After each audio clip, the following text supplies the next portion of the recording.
Dalam nama Bapa dan Putra dan Roh Kudus. Amin. Shalom aleihim. Alaihim shalom. Berjumpa lagi dengan saya pada perenungan hari ini, tanggal 29 April 2022. Tetap bergembira dalam situasi apapun. Bacaan liturgi hari ini diambil dari Kisah Para Rasul 5 ayat 34 sampai dengan 42 dan Injil Yohanes 6 ayat 1 sampai dengan 15.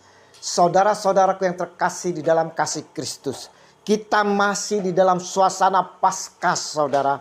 Suasana sukacita akan kebangkitan Tuhan kita Yesus Kristus, di mana kabar sukacita ini harus selalu didengungkan, disampaikan kepada semua orang yang belum mengenal akan Dia maupun yang tak percaya akan kebangkitan Dia, Yesus Tuhan kita.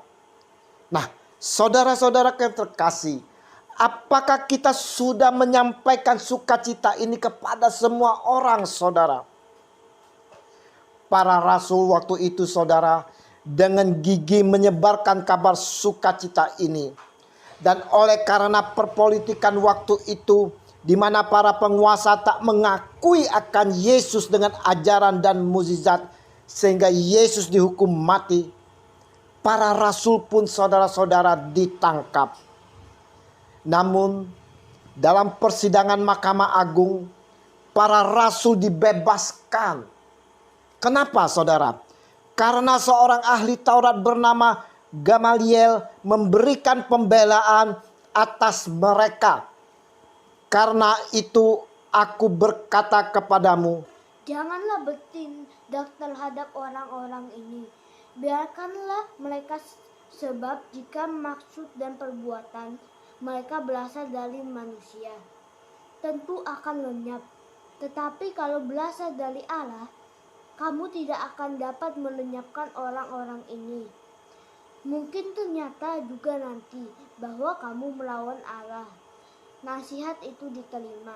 Kisah Para Rasul 5 ayat 38 sampai dengan 39.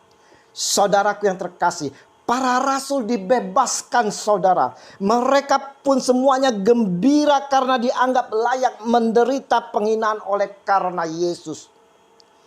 Apakah kita juga, saudara-saudara, mampu bergembira seperti para rasul menerima penderitaan dalam mewartakan sukacita Tuhan?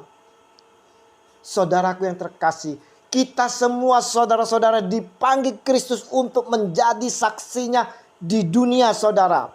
Dalam situasi apapun, kita semua dipanggil untuk menjadi saksi Kristus yang baik. Dibutuhkan komitmen dan ketaatan terhadap perintah Allah. Istilah taat di dalam perikop ini, saudara-saudara, berkaitan dengan berpegang pada kebenaran Allah.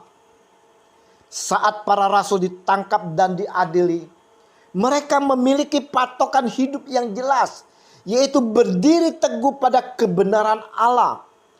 Hal itulah, saudara-saudara yang terkasih, yang membuat mereka memilih untuk menaati Allah daripada manusia.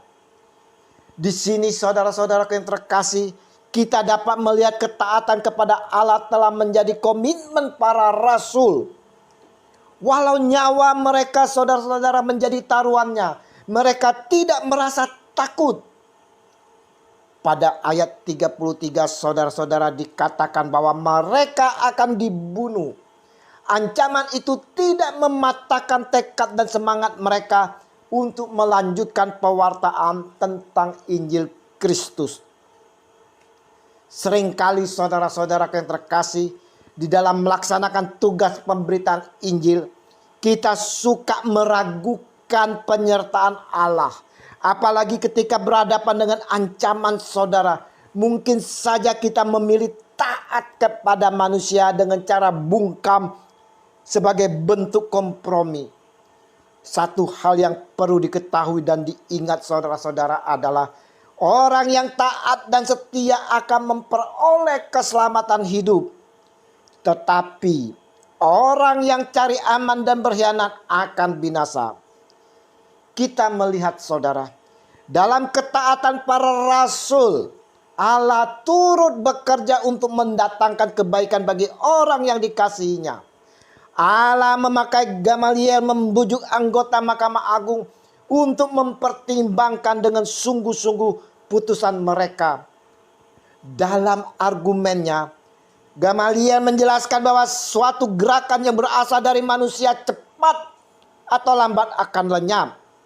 Tetapi jika apa yang dilakukan para rasul Yesus berasal dari Allah, maka siapapun tidak mampu mematikan api pergerakan itu.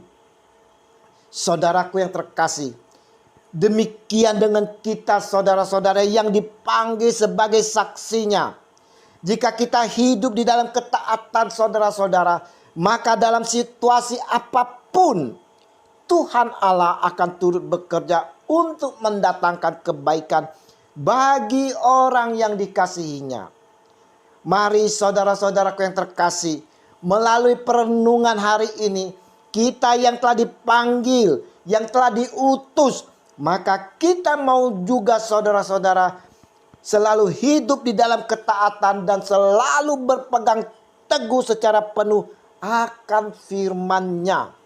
Maka Tuhan Allah akan menyertai kita di mana saja kita berada, saudara. Tuhan Yesus, Engkau mempercayai kami sebagai saksi-Mu.